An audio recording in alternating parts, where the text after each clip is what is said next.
Selamat pagi murid-murid. Hari ini kita akan belajar tentang proses kata ganda. Sebelum tu, apa itu kata ganda? Kata ganda ialah proses yang mengulang perkataan sama ada sebahagian atau separuh. Jadi, dalam proses yang cikgu akan ajar pada hari ini, hanya akan fokus kepada kata ganda separa. Anda sudah bersedia?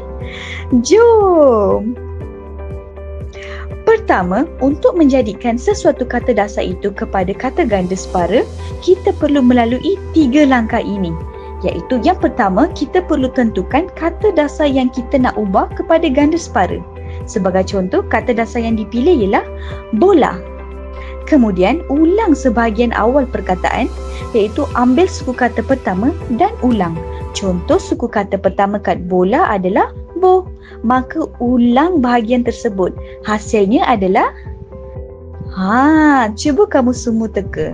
Kalau bo datang 2 kali maksudnya bobola. Ya, betul.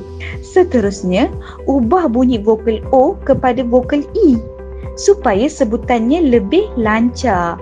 Maka wujudlah kata ganda separa bola. Ya, kamu semua sangat hebat. Soalan seterusnya, cikgu nak kamu semua cuba pula. Kata dasarnya ialah siku. Rasanya apa ya? Jadi siku iaitu si datang 2 kali.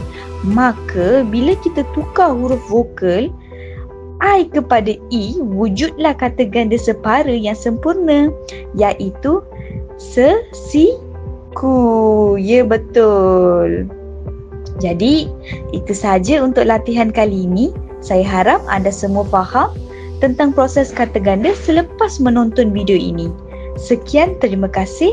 Anda hebat. Selamat maju jaya.